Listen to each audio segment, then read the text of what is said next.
Okay, I think that we are ready. So, first of all, hi to everyone.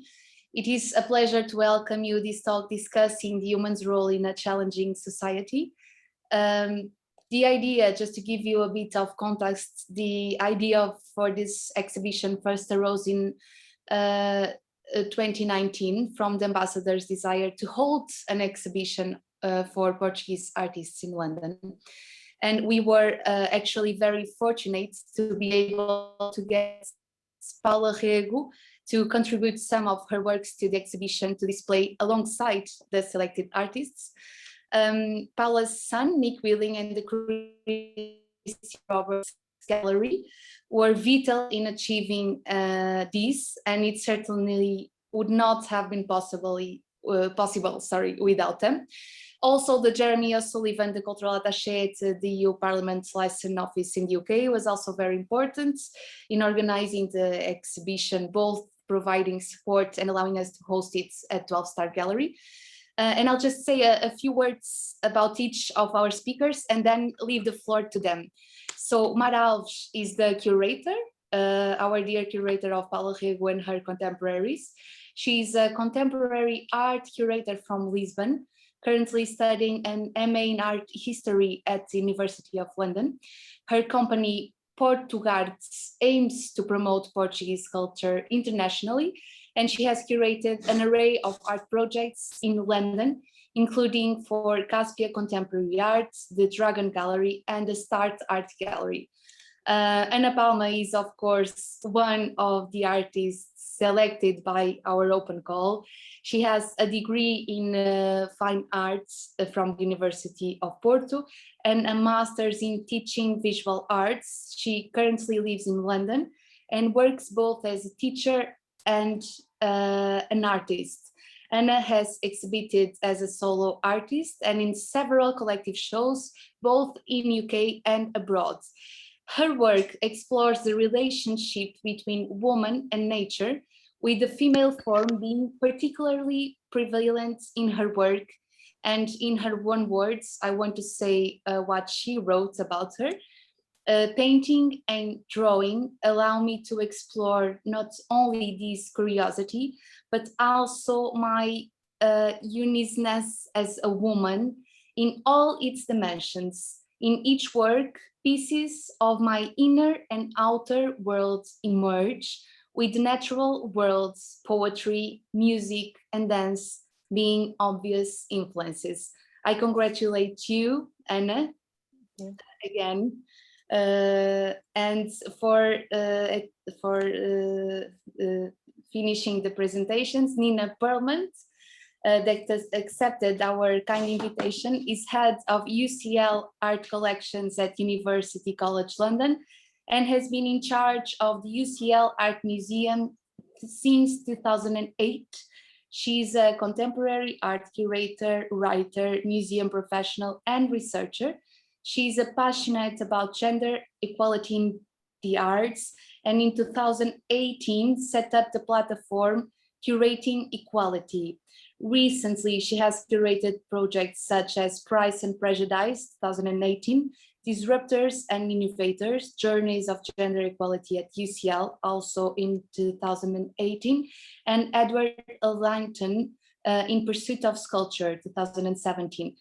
Her sector affiliations include the UK Friends of the National Museum of Women in the Arts in Washington and Craftspace, a national crafts agency based in Birmingham, for which she is a board member. So now I leave the floor to you, and thank you all for being here today. Thank you. Thank you so much, Adriana, for this so complete introduction. That's awesome. Thank you so much. So I just want to briefly explain a bit about selecting Anna. Obviously, Adriana has already made a great introduction, and that is the reason her work and her research and what she developed is part of the reason that I selected her to participate in this exhibition. So this exhibition is held by the Portuguese Embassy in the UK, and is part of the Portuguese Presidency of the European Union Council. And part of their program is focused on the challenges that Europe is facing in the 21st century. To be more precise, this focus is around the digital growth and social impact.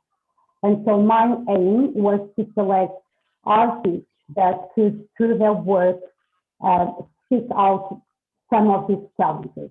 And that's why I selected Anna. Well, first of all, I've been following Anna's work for quite a long time, and I've been following her growth and her maturity and the way that she is developing these female subjects and these female challenges in the contemporary world.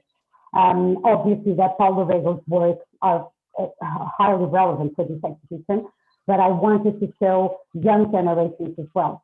And then we have the amazing Nina. We've been collaborating before, so it made sense to invite her precisely for what Adriana mentioned about the work that Nina, you have been developing thus far around gender equality, and I think your contribution is really appreciated to this conversation. Obviously, there's a connection with Paula Rego as well. Paula Rego studied at Place, and it was somehow where she creates her own creative path and unique path. And you've been leading the UCL Art Museum as well. You hold a work from Paula, and I'm sure that you want to add something more. If you want, please feel free. But thank you so much for being here today. Thank you, Adriana, and thank you, Mara, for the kind introductions, and thank you, Mara, for inviting me. And indeed, one of the reasons why I'm keen to participate is the fact that I'm always keen to support in any way I can women artists who are starting out in their journey.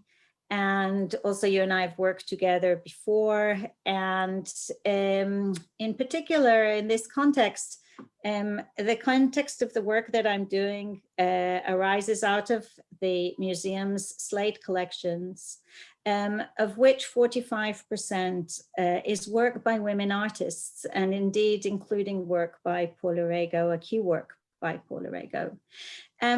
We actually know very little of these women. And in fact, it's on the back of this that through various initiatives under the platform that you mentioned, Curating Equality, I've been exploring the conditions which make visibility possible for women. And within the collection, so drawing is central, in fact. And I actually thought maybe that's a good place to start, Anna, about the centrality of drawing in your practice. I will start just, sorry, Anna, sorry to interrupt. Let me just start sharing, because I wanted to share with the audience Anna's work as well. So just 1 second so I can find my way to share the screen. Okay. So let's see. Can you see my screen? Yes. Okay, great. So we will show the works as they are on display at the gallery, so people can understand how they've been displayed as well. So yes, go on, Nina, sorry. No, that's fine, absolutely. I was just, Anna, that's the starting point, perhaps, about the centrality of drawing in your practice, and if you wanted to share something with us on that. Yes, definitely. Drawing for me is my main way of expression. It's a thinking tool almost. I think it is probably related to my education as well, because I in fine art degree in Portugal, we study natural drawing from the first year, and anatomical drawing as well. So I think it just became part of myself. I used to love it before, but it just became even more important in my practice. And I also feel like with drawing, I like the raw aspect of it.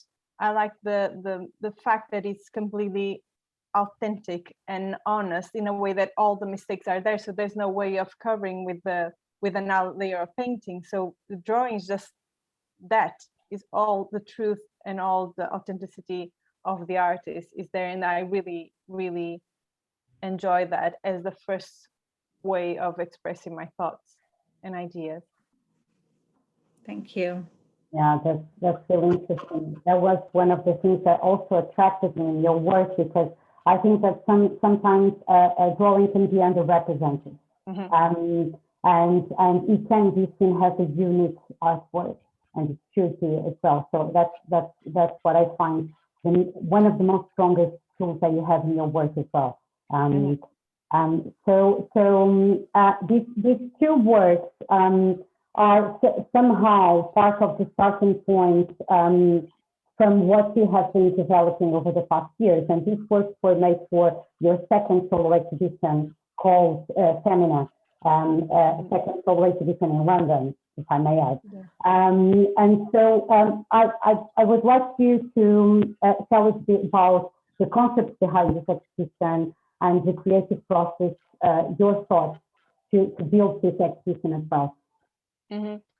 So this exhibition, Femina, as you said, it was my solo exhibition, my second one. So before, the women were always my central theme of all of my work. But I think with Femina, it became more and more personal. So it became also a journey of questioning me, what is that to be a woman? What makes me a woman? Because I believe there are lots of changes in our society nowadays that makes us question that. Also, my health condition as well made me start questioning that. And this one, first, the verdad, so the drawing was just the starting point of all of that. So that's how I started creating that Femina, that exhibition, as a way of just trying to find the truth. What is my truth? Within my body, myself, and within the whole idea of being a woman. So yes, this was the starting point of that exhibition. In this exhibition, the starting point is a series of portraits, and I suppose what struck me the most about those portraits is that even though they are different women and they actually don't look like you, they feel very much like self-portraits to me. I wondered if that had to do with the way you choose them.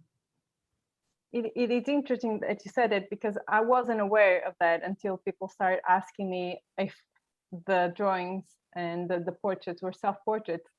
And I believe they are not self-portraits, but I believe that I project myself in everything that I do. So these are, as I said, my work is very personal and very autobiographical. So when I choose the women that I'm going to draw, I see myself in them somehow. I see myself in those looks. I see myself in those expressions.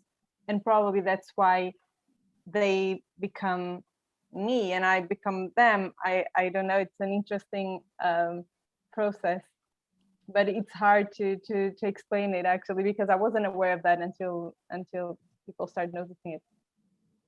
It's very evident, and that's you know, seeing yourself in others, but then as a viewer, and especially as a female viewer, then seeing myself in those images as well. Another thing that struck me was the writing, that the superimposition of text. What struck me about that, even though some of it is quotes or known references that are stated in the captions, that it feels incredibly diaristic, in the sense that it doesn't feel that it was meant for anybody else to read.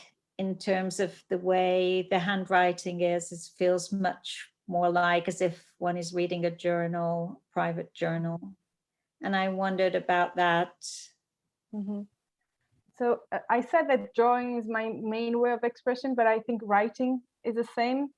So these quotes that I used in this part of the first part of the exhibition that you can see, that was, some of them were produced for Femina. They were quotes from other women artists, feminist art, and then the second part of the exhibition, the texts are actually mine. So it just became more and more personal as the work developed and unfolded. And my intention is more about the meaning that I put in those words. So I use them as the drawing. So it's hard to explain, but I embed in them, and I want them to be part of the drawing. I don't want them to cloud the rest of the work. I want them to be part of it. I want it to be just one more element. As I use the natural elements or the anatomical elements, I want the word, the poetry, or the text and the meaning of it to just be part of it. I think that certainly comes across in the image that is on screen right now in Hidden. Mm-hmm. Yeah, yes. I completely agree. I think that you've mentioned that you, at some point, you've merged, you merged with your own work. Mm-hmm. So I think it's very, you can see that merging, and as Nina was mentioning, it's only natural that at some point you start seeing yourself there as well. It's very almost a spiritual creative process in a way. So it's really interesting to see that. And here in these two works, so they were both done around the same period. And you've mentioned the return as a personal journey. And then you have Hidden, which is almost like a homage to women, and where you really start questioning about and quoting from your own notes what it means to be a woman in the 21st century. What roles does the past play in how women see themselves and how they are seen today? So it's almost like the return is an extension from Hidden. Would you want to talk a bit about these two and the progress that you've made, you know? Yeah. So with these two works, although they seem to be a bit different if we think only about the titles, but they are basically exploring the same idea. But the Hidden one, it explores more women as a collective, and is more like a tribute to all the women. The text that I'm using is a quote from Virginia Woolf for one of her essays, A Room of One's Own, and she's basically talking about all the women that didn't have the opportunity to express themselves, to be creative, to be themselves, and they were probably called witches in the past, or called or maybe being told that they were insane, or so. This is a tribute to all the women that didn't have the opportunity in the past. And when I look back, I feel really privileged to have the chance to now being able to express myself and to be creative. And to be a female artist nowadays, which they didn't had this opportunity years ago. And also this connection with our body. So that leads me to Regresso, to return to the other drawing, which is more like my individual, my own personal vision and my way of trying to understand my connection with my body, connection with mind, body, emotions, which I think there is an estrangement that happened over the years. So we are not connected. And probably the key and what connects all of these is the idea of creativity, of this creative fire that we all have. And I believe that we women have this creativity, this connection with nature, and to be able to use our bodies in order to experience the world, and experience in a pleasurable way, in a playful way, which I believe that in the past we are not allowed to do it. We're just born to have children and look after husbands and not much more, right? And I think that's just basically that definitely affects who we are as a woman today. Although we have evolved so much, I think we still carry that burden. Yeah, we still carry some background imprint Yeah. in the way that we've been taught. Yeah, definitely. Yeah, that's really good. I think that totally resonates, and also I think the mention of whilst we are the privileged generation in that sense, but it's very clear from the work that I've been doing that the challenges and the conditions that inhibited the visibility of women artists in the past actually still prevail. Yes. In the sense of, and if we're not looking at those conditions more holistically, and this goes to the wider sphere of sort of being able to map and understand bigger data and see, well, were there more women working in a particular region at a particular time? And if so, what is it about those conditions that help that visibility? So you can see that in other disciplines, even when you go back, and UCL is a very interesting space for that, because it was one of the first colleges to admit women. And even though women were integrated into higher education in different disciplines at different times, the Slade was actually incredibly instrumental in being one of the first in 1871 to introduce women on equal terms to men, and then go on to influence in the university more widely. But what you see is that there are particular conditions in terms of the relationships between women and male mentors, or the availability of stipends, special stipends that were available for childcare, for example. It actually made, why did one woman at a particular time gain visibility and get a building named after her where another didn't? So you kind of start to look at these things. And when you look at these things, you can see how much these things still perpetuate and influence even in the privileged generation. And that's something that we need to have a much broader exploration of if there is going to be change. Oh, yes, definitely. Absolutely. And that kind of reminds me about something that we've talked, Nina, which was, if I'm not mistaken, even female artists had to use male names to be admitted at the beginning.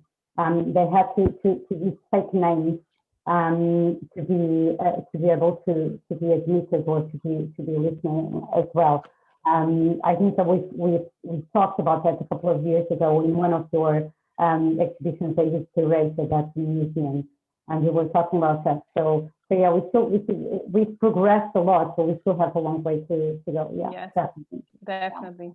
Yeah, I totally agree. Perhaps when you were speaking about, if we're speaking about that present time and looking ahead about what might change, maybe that's a good moment to think about, in your own personal history, Anna, with respect to the particularities of Portugal and the women in your own family. In what way did your experiences influence, sort of shape? I think when I look back, it definitely influenced the fact that I spent so much time of my childhood with both my grandmothers and my mom. So I believe they influenced me to become a feminist, not only because I was seeing these strong women, so capable and with so many skills, but also being undermined. And also the fact that they always encouraged me. Sometimes they would put too much emphasis on that, but they always encouraged me as much as possible to be independent. And that stayed with me until now, to be independent, to be able to just make my own choices and not depend on anyone to do that, or financially or emotionally. So I believe they were major influences, but also this connection that I have with nature and with understanding the cycles of the moon, and how this can influence the growth of the seeds. So that's something that I learned with them. So I used to spend lots of time with my grandmas in the backyard or in the garden, and they had so much love for their plants. I believe that they didn't have the chance to be artists or to develop their careers, they develop their lives professionally, but I believe that in their garden, in the backyards, they were able to be creative and to express themselves. And I definitely feel that. And whenever I'm back home and I'm in nature, I feel at home as well. So it's not only like a built environment or the people that make me feel at home, is also the natural places that make me feel at home. So in that way, I believe that influenced my work. It's kind of also evident in the work of Paula Rego, and not necessarily the work that's in the show, but the fact of her, one of the things that characterizes, I think, Paula's throughout is her perseverance, her prolific production. And given the fact of the conditions in which she was working and in the society at the time in Portugal in which she was working, and the fact that she had children, this continuous evidence, she's spoken about it in various different contexts on film. She's captured on camera talking about how that continuity and that perseverance whilst balancing the other roles was really central. And of course the works, Mara, that you chose with Paula and her son Nick Willing for the show, maybe there's an opportunity to say something about that. Yes, definitely. You were just mentioning about her, Paula Rego's on challenges, and the fact that she even had to hide some of her work. Well, one of them is on show at the moment for the first time, which is quite exciting. So she did this work in 64, and it was a direct critic to the Salazar regime. So it was a message against oppression, you know. Why the reason that Paula Rego's work is so relevant for this show is precisely because you look at the work that she addressed certain problematics 20, 30 years ago, and these are very much current and happening these days. And so that's why it is important to continue addressing these problematics and showing this type of work that challenges us and questions what is wrong within society. So, you know, and so it is interesting that she said that fortunately she doesn't have to hide this work anymore now. But we certainly live other type of oppression, right? So I guess that in a way, this kind of ties us really beautifully with these three works that we are now seeing as well. So in a way, Anna, you've used your own body to create. So your own body has a tool to do your work, to create. And you've mentioned about the way that sometimes women have to hide their work, have to even hate their work, which is another. The sound is yes. Sorry. I think you're breaking out, Mara. You're breaking up. Oh, yeah. Sorry. Can you hear me now? Yes. Yes. Okay.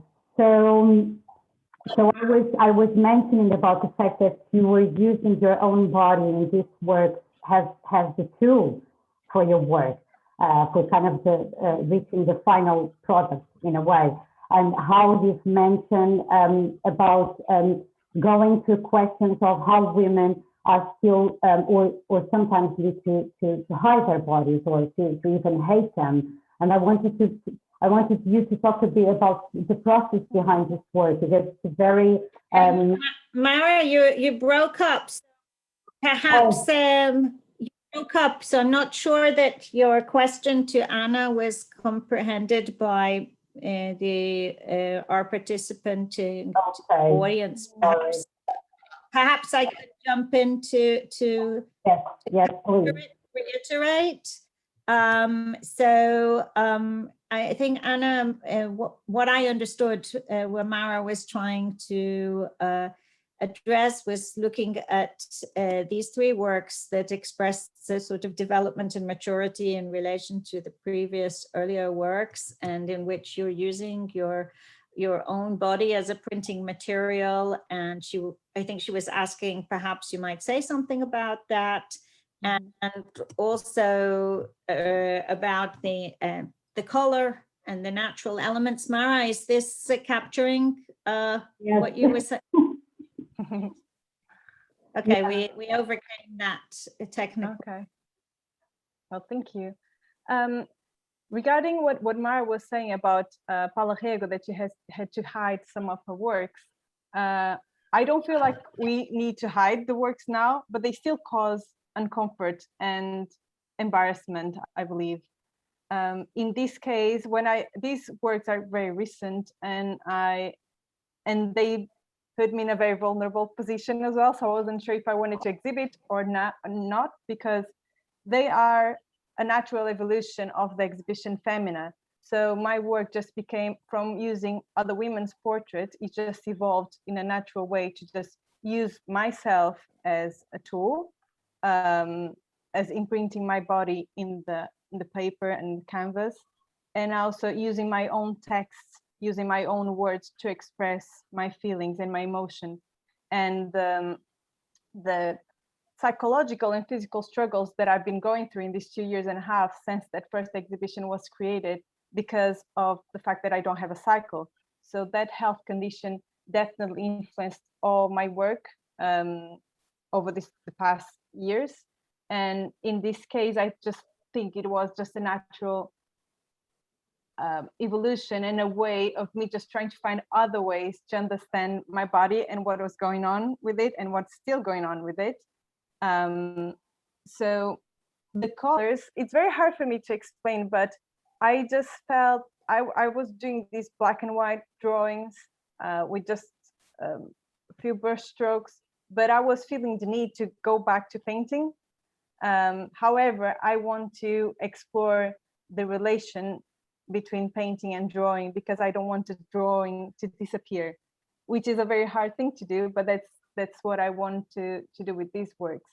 And the natural elements, instead of just focusing so much on natural elements, I'm using more anatomical elements in this case. It's almost like I'm seeing my body x-ray. So I was printing it to see it like a self-portrait, a direct self-portrait, but at the same time, I was just trying to understand what was in it. It was almost like it was a cathartic process.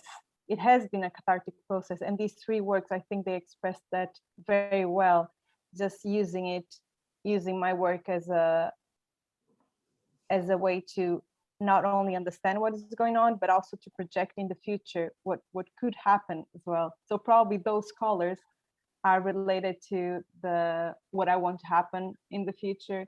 And most of them, they have the colors of the women's period, and also women's genital organs as well. So that is definitely related. And there are also some flowers there. So it's just my passion for nature and my plants. So I try to use my plants as well in my drawings, or drawing them, or actually using them directly, as you can see in the one in the middle. I don't know if I really answered your question, Mara. Did I? Yes. I think, I'm not sure if you can hear me now, but can you hear me? Bit broken up again. It's broken. Oh my God! Sorry, guys. It's unstable, my connection. That's a bit better. No, but it did answer the question. Can you hear me? I note that these works are done in basically the year of the pandemic. and many artists sort of retreated from the studio into their domestic space, which affected changes in their work, whether that was about scale or subject matter, often moving from the studio to the kitchen table or the bedroom, depending. I wondered if, for you, these works, the pandemic and retreating to that domestic space had an impact on the. First of all, since I moved to London, my work was always produced in a domestic space. So I never had a studio here in UK.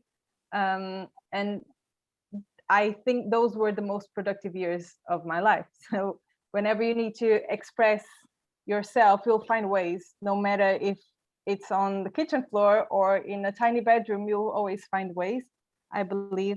The pandemic affected me in a way that we were confined, so there was nothing else to do. So we had to turn into ourselves. And whereas in normal circumstances, we just get distracted by going to our work, just socializing, being with other people, being outdoors. So we don't have that much time to do self-reflection and looking to ourselves. So I think it was a great opportunity to do that once more. I already do it quite a lot, but during the first lockdown, especially, I was doing a lot of journaling. And that's when I did this first prints. I didn't know what I was going to do with them, but this came after a few frustrating phone appointments with some of the doctors. And I just felt like I had to do something about it.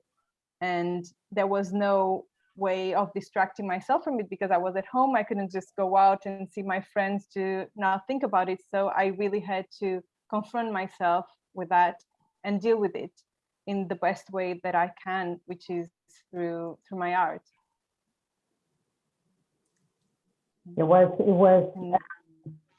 a very creative retreat for you, Anna, then, right? Yes, and unfortunately, some of these works were finished very recently that I had to spend my annual leave at home because it was lockdown. We had a very long lockdown here in the UK, so I couldn't go anywhere. And it was freezing cold outside because it was proper winter. So I just decided to spend all my annual leave just finishing all these works, which I'm quite glad I did, because now I have the chance to show them to the world. Yeah, definitely. It was very, very good work, this latest work. And by the way, I will show the last two that are in the exhibition as well. And let's see. So let me just check the time. Right. Okay. So maybe Anna, you could tell us a bit about these two works. And then we could maybe open the floor to receive some questions from the audience. Is that okay? Yes. Yeah. What I can tell, let me see if I can summarize. But these two works, they were inspired by the myth of Persephone and Demeter. So in this case, I see the myth. There are different versions of the myth and different interpretations, but I see it as it talks about creativity in the end. It talks about fertility. So whenever Persephone was kidnapped, Demeter became infertile. And that's related to the cycles, but that's related to creativity as well, because we women, we have these, we can create things with our hands, but with our bodies as well, not only art, but we can also create human beings. So that's related to my cycle and my own struggles, but it's also related to the creative process and to understand these cycles of death, life, and rebirth, and that they are all connected. So we kind of run away a little bit from going to the underworld and to our shadows and to do that kind of work. But sometimes we really need to go through difficult times in order to give birth to ourselves again. we really need to go through death in order to come to life again. And that can be done through the creative process. And in one of the versions of these, and one of the interpretations of these myths, is that Demeter, she became more fertile because Persephone came from the underworld, obviously, but also because she became more playful, and she became more, she started laughing more. And this is just a very, very basic and very shallow interpretation of it. So there was much more that we could just do the whole talk about these myths, which I find very interesting. But it ties up well with my last works as well, the paintings and the drawings, more colorful, because I was enjoying much more the process. So I was not focusing on the result. I was just trying to be more playful and having more fun. So instead of being such a painful and frustrating process as it normally is, I was just trying to, okay, let's try to experiment, let's try to play with the materials, let's try to explore different ways of expressing myself. So yeah, I think these works, I'm not really going to depth in the meaning of these two, but I believe that I've already answered a little bit of a question. Yes, it's really, I think it's really important and brave of you to kind of develop this thematics, because it's not something that we usually talk about as well. And these are quite strong. So I do believe that there's something that is still more to come, right? So definitely. Thank you so much for developing these body works and being in this path as well of self-discovery, which I think in a creative way, sometimes it has very good results as well, not only visually, but mentally as well. So I think it's very important to address that, right? Thank you, Mara. No. I think probably I'll stop sharing the screen, and maybe we can take some questions from the audience. Unless, Nina, do you want to say something else? No, I think it's a good time to break to invite the audience. But I suppose just maybe a comment in relation to what Anna just said about her use of these myths, and also considering a different perspective in looking and evaluating what we might call the value of women's life. And it is an unfortunate situation whereby, especially Anna mentioning the health issues in relation to the loss of cycle, that in fact, all the health industry around women is around those stages around reproductive health, even though there is a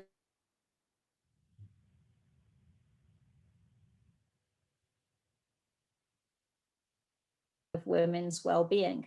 So there's a long way to go, and it's great to have these works that address these things and bring this conversation to the fore. And one of the things that is really rather remarkable in this exhibition is the fact that it is an exhibition that is got the it's been organized by the embassy. It sits in, for those who are unable to visit and who don't know this or don't know the space, it's in Europe House on the road from Millbank. It's in the foyer of this building. And what you have in the foyer is Anna's works that you can see on screen, and then immediately followed by Paula Rego's prints that all deal with abortion, FGM, female genital mutilation, and female trafficking. And all of this is in this very public space. Usually this is in niche galleries or in has the oversight and the protection of the museum to be able to express these things. And I wondered there, a question for you, Mara, is did you have to, was it hard? Did you have to challenge anybody to actually get this shown? That's a good question. That's a good question, Nina. And hopefully you can hear me now. Okay, that's good. Just leaving a side note, if you want to leave any questions in the chat, you can leave them, or you can raise your hand by clicking on the emoji icon at the bottom of the screen. So make sure you make any questions at all if you want to. To answer your question, Nina, I wasn't challenged at all, to be honest. I had full control over the selected works, either from Paula Rego or from Anna and Cliff, which is quite exciting, because in a way I had previous challenges and struggles when selecting some artists or some works which could be more self-provoking.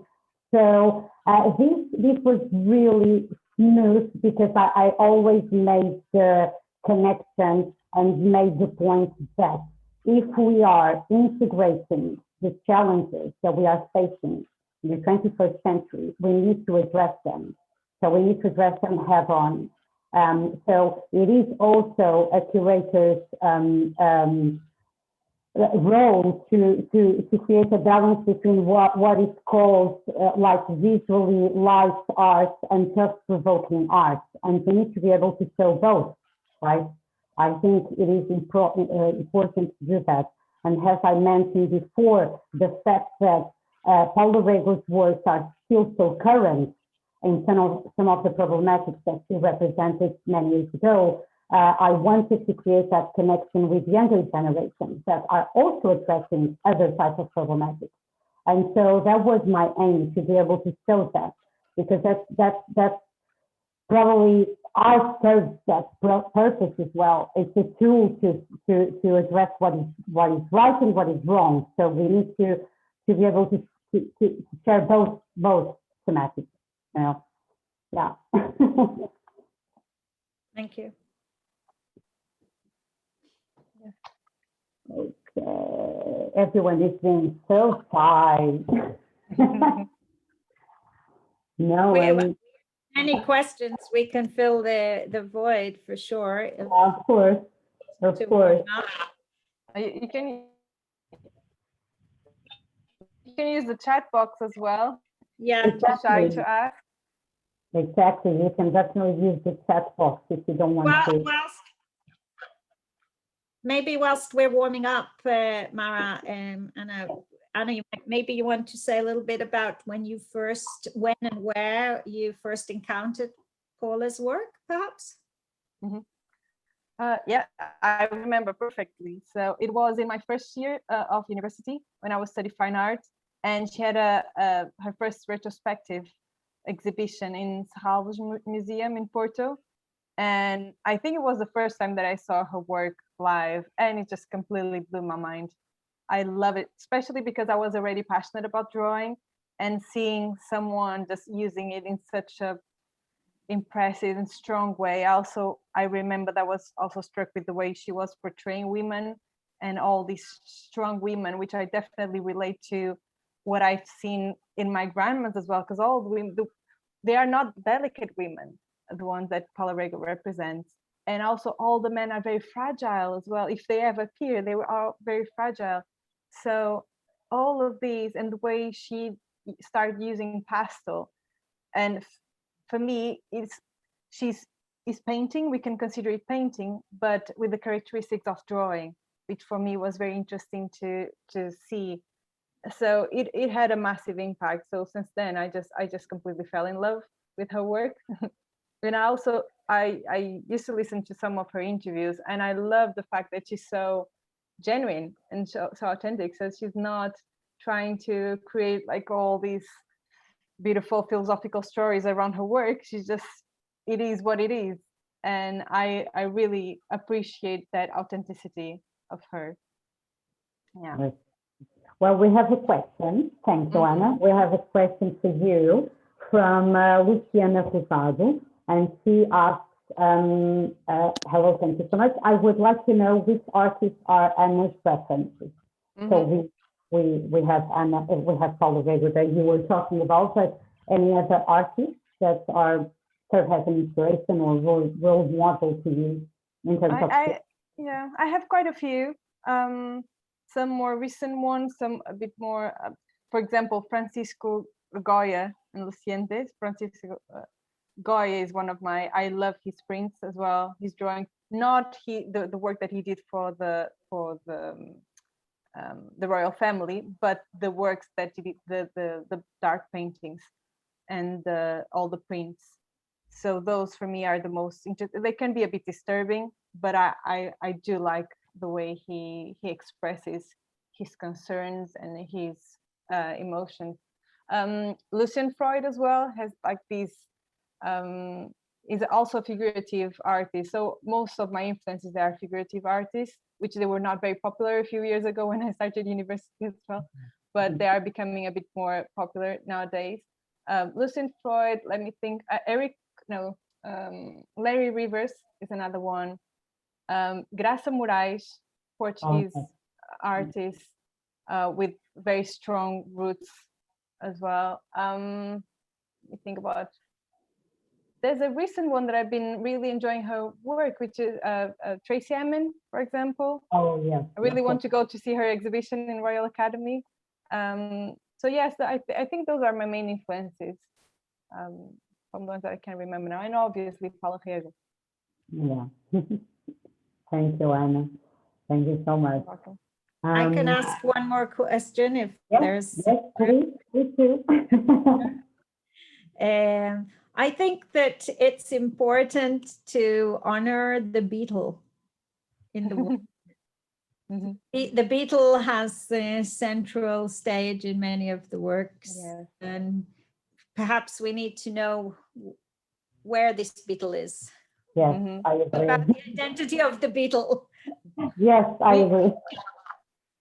Being, I can start being Paula Rego in my answer. So first of all, I love the shapes and I love the colors of the Beatles.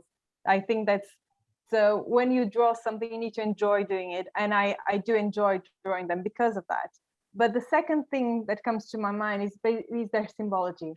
So not only for the Egyptians, but Beatles, they represent the cycles of life, death, and rebirth.